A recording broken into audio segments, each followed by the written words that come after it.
जय हिंद दोस्तों, कैसे हैं आप लोग। होप करता हूँ अच्छे ही होंगे। जैसा कि आपको पता है कि ब्लैक बुक की सीरीज़ हमारी चल रही है और इसमें 200 मोस्ट रिपीटेड इडियम्स जो कि आपके एसएससी के एग्ज़ाम्स में पूछे गए हैं, उनको मैंने इस वीडियो में कवर करने की और पिछली वीडियो में कवर करने की कोशिश करूँगा। इस सीरीज़ में हमारी ये सेकंड वीडियो है और सेकंड वीडियो में जो हमारा पहले हो चुका था हम उसके आगे से पढ़ेंगे। मैं कोशिश करूँगा मैं सारे के सारे आपको पढ़ा पाऊँ, और यदि कोई क्वेरी हो तो मेरे कमेंट सेक्शन में जाके उसको लिखिएगा। तो शुरू करते हैं 19 नंबर से। फर्स्ट है आपका cry over a split milk. ये मतलब इसका सीधा सीधा मतलब होता है कि अब पछताए होत का जब चिड़िया चुग गई खेत। इसमें देखो ये लिखा भी है। इसका मतलब होता है जब कोई कार्य को आप कर देते हो या कोई कार्य आपसे बिगड़ जाता है तो उसको सुधारा नहीं जा सकता, तो इसके लिए ये इडियम यूज़ होता है। नेक्स्ट है आपका इसके बाद में feather one's own nest. Feather माने होता है रुई या फिर पंख। यदि फेदर फेदर को आप एज अ मनी कंसीडर करो, तो यदि सारे फेदर किसी एक इंसान के पास में होंगे तो वो धनी होगा और वो बेईमानी तरीके से पैसे कमा रहा होगा। तो बेईमानी से यदि कोई इंसान बनता है तो उसके लिए यूज होता है feather one's own next. Next है आपका लीव नो स्टोन अनटर्न्ड। जैसा कि आपको सुनने में भी लग रहा होगा, आपने पीछे कोई भी एक ऐसा कारण नहीं छोड़ना जो आपकी असफलता का कारण बने। हर संभव प्रयास करना। Try to achieve try to every possible course of action in order to achieve something is called leave no stone unturned। Next है आपका सी आई to I. C I to आई मतलब जब आप किसी से सहमत होते हैं तो सी आई टू आई मतलब एक ही तरीके से व्यूज देखना। जो आप देखते हैं वही सामने वाला देखे, इसका मतलब है वो आपसे सहमत है, तो सी आई टू आई यूज होता है। नेक्स्ट है आपका spill the beans. Spill the beans मतलब जैसे हिंदी में बोलते हैं रायता फैला देना, ऐसे ही आता है इसमें स्पिल द बीन्स मतलब रिवेल अ सीक्रेट। इसका मतलब होता है अनजाने में भेद खोल देना या फिर रहस्य को उजागर कर देना। नेक्स्ट है आपका through thick and thin. Thick का मतलब होता है मोटा, थिन का मतलब होता है पतला। यदि थिक एंड थिन मतलब सभी प्रकार की परिस्थितियों से निकलना हर हाल में, तो इसका मतलब होता है through thick and thin. Next है आपका to eat a humble pie. Humble का मतलब होता है एक पोलाइट नेचर। अगर यदि आप ऐसा बोल रहे हो टू ईट अ हम्बल पाई, तो इसका मतलब होता है कि आप कहना चाहते हो कि आप अपनी गलती को स्वीकार करते हो। तो टू ईट अ हम्बल पाई का मतलब होता है टू एक्सेप्ट डिफीट। नेक्स्ट है आपका to end in smoke. Obviously जो इंसान स्मोकिंग करता है वह उसका एंड निश्चित होता है, उसका अंत निश्चित होता है और वह अपनी लाइफ में कुछ नहीं कर पाता। तो टू एंड इन स्मोक का मतलब होता है टू कम टू नथिंग या फिर धुएं में उड़ाना, कोई परिणाम नहीं निकलना। To flog a dead horse. To flog a dead horse मतलब एक ऐसा प्रयास करना जो कि मुर्दे में जान डालने जैसा हो। इसका मतलब है to attempt to do the impossible thing is called to flog a dead horse.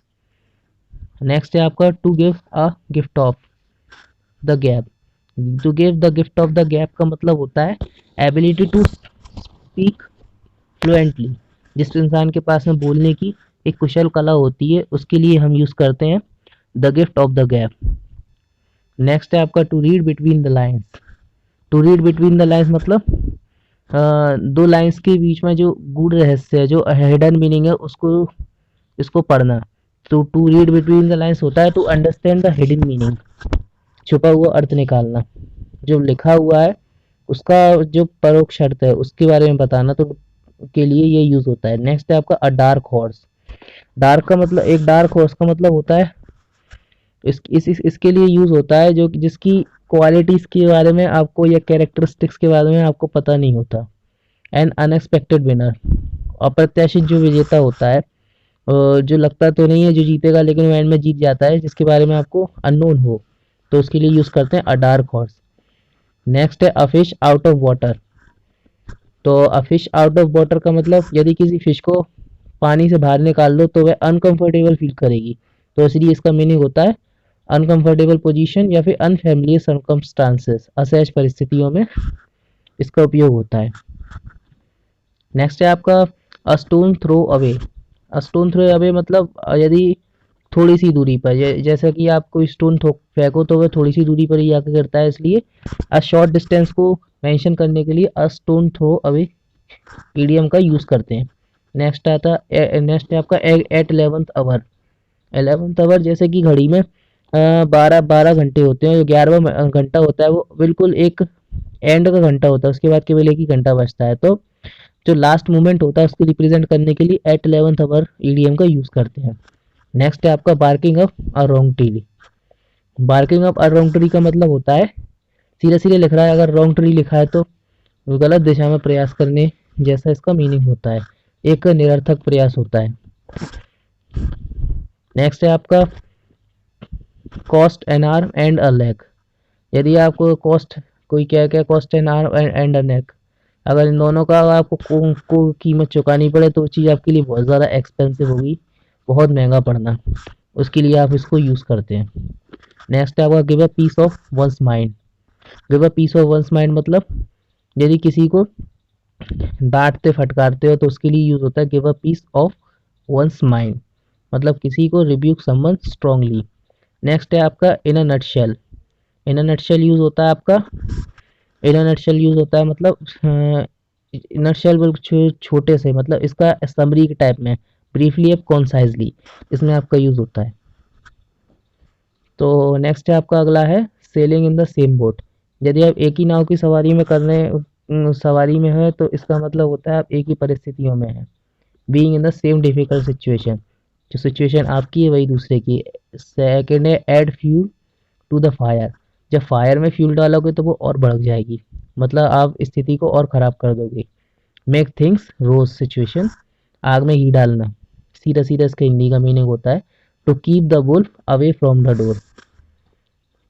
To keep the wolf away from the door, इसको आप ऐसे समझ सकते हैं कि जब भी घर पे कोई वुल्फ आता है तो आप उसे भगा देते हो, क्योंकि आपको पता है कि अगर ये घर में घुस गया तो आपका सारा खाना खा जाएगा और आप भूखे रह जाओगे, इसलिए आप to keep the wolf from the door, वो वुल्फ को अपने डोर से अवे रखते हो, दूर रखते हो, किस लिए, ताकि आप भुखमरी से बचे रहो। तो दोस्तों इसी क्रम में नेक्स्ट है हमारा to take a the task, to take to task sorry. To take to task का मतलब होता है यदि किसी को टास्क देना, उसका मतलब होता है to take to task punish करना, रिब्यूक करना या फिर किसी को बुरी तरह फटकारना, इसके लिए यूज होता है। नेक्स्ट है आपका under a cloud. Under a cloud का मतलब होता है किसी प्रकार के शक के दायरे में, जैसे कि तो शक के घेरे में हो तो अंडर अ क्लाउड, अब क्लाउड के घेरे में, ऐसे यूज होता है। अबोन ऑफ कंटेंशन। अबोन ऑफ कंटेंशन होता है, मान लो कि एक बोन है और दो कुत्ते साइड में हैं, तो वो दोनों कुत्ते जब उस बोन को देखेंगे तो उसके लिए लड़ाई करेंगे, तो द बोन ऑफ कंटेंशन होता है झगड़े और फसाद की जड़, इसलिए आप उसको बोलते हैं कॉज ऑफ डिस्प्यूट और कॉज ऑफ क्वेरल, ऐसे याद रख लीजिएगा। अब क्लोज शेप का मतलब होता है क्लोज शेप का मतलब होता है बिल्कुल ही पास से, बिल्कुल बिल्कुल ही पास से, नैरो एस्केप फ्रॉम डेंजर, बिल्कुल परिस्थितियों से, गलत परिस्थिति से एकदम बच के निकल जाना। बैड ब्लड का मतलब तो दिख के ही लग रहा है कि एंग्री फीलिंग का या फिर एनिमिटी, दुश्मनी के लिए यूज होता है। लास्ट है आपका be wet behind the ears. जब कोई नया आदमी कोई नया काम करता है तो उस काम को करने में उसके पसीने छूट जाते हैं, तो इसलिए आप उसके लिए यूज़ करते हैं be wet behind the ears. Young and inexperience person के लिए यूज़ होता है। नेक्स्ट है आपका beat around the bush. Beat around the bush होता है आपका अवॉइड द मेन टॉपिक, अगर मेन टॉपिक को छोड़कर इधर उधर की बातें करने वाला, beat around the bush. Best of both worlds. Best of both worlds का मतलब होता है सभी जगहों से दोनों हाथ में, एक तरह दोनों हाथ सभी जगहों से अपॉर्चुनिटीज होना, या कि दोनों हाथ में लड्डू होना, हर प्रकार से जिसको लाभ प्राप्त होता है उसके लिए यूज होता है best of both worlds. Next है bite off more than one can chew, मतलब जो इस इंसान जितना चबा सकता है उससे ज़्यादा उसने अपने मुंह में सामान रख लिया, इसका मतलब एक तरह से आप ऐसे लगा सकते हो अंदाज़ा कि अपनी क्षमता से अधिक काम लेने को आप बोलते हैं bite off more than one can chew. Next आपका call it a day. Call it a day का मतलब होता है डिसाइड और agree to stop doing something, कि आज काम नहीं करेंगे, कॉल इट अ डे, आज के दिन छुट्टी लेकर कहीं घूमने जाएंगे, तो कॉल इट अ डे इसके लिए यूज होता है संन्यास लेना या फिर छुट्टी लेना। Cash red handed, red handed मतलब रंगे हाथों पकड़े जाना। Grace the palm, grace the palm मतलब मुट्ठी गर्म करना, जैसा कि हम बोलते हैं जो इसके लिए यूज होता है घूस देने के लिए, भ्रष्टाचार के लिए यूज होता है। Hand and glove, hand and glove का मतलब होता है, हैंड और ग्लोव वो एक जैसे दिखते हैं तो उनका बहुत ही घनिष्ठ संबंध होता है, क्योंकि वो यूज ही हैंड के लिए होते हैं। तो एक घनिष्ठ संबंध के इन क्लोज एसोसिएशन के लिए आप इसका उपयोग कर सकते हैं। In black and white, black and white का मतलब होता है पुराने टाइम पर जब स्कूल्स में जब छोटे हुआ करते तो ब्लैक कलर के बोर्ड पे व्हाइट कलर की चौक से लिखा करते थे, तो ब्लैक एंड व्हाइट का मतलब होगा इन राइटिंग, लिखित में।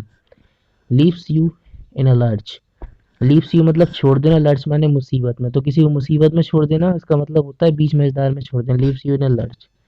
Live from hand to mouth, live from hand to mouth मतलब जैसे तैसे गुजर बसर करना। टू हैव इनफ, जिसके पास इनफ मनी होती है, जो गरीब होता है केवल, जिसके पास इनफ मनी नहीं होती, केवल गुजर बसर करने लायक होती है, तो live from hand to mouth इसका यूज होता है। Put one's foot down, put one's foot down में होता है take a firm stand assist by authority, दृढ़तापूर्वक विरोध करना। तो दोस्तों ये हमारे 57 ईडियम्स कवर हो चुके हैं यहाँ तक। आगे की ईडियम्स मैं नेक्स्ट वीडियो में कवर कराऊँ, क्योंकि वीडियो काफ़ी लंबी हो जाएगी। होप करता हूँ आपको वीडियो समझ में आई होगी, अच्छी लगी होगी। इसको एक लाइक कीजिए, कमेंट कीजिए और इसे शेयर कीजिए, काफ़ी लोगों तक पहुँचाइए। यदि कोई कमी हो तो कमेंट सेक्शन में ज़रूर बताइए। और भी नए जो टॉपिक्स के लिए मुझे इसी इन कमेंट सेक्शन में मैसेज कीजिए। जय हिंद, जय भारत।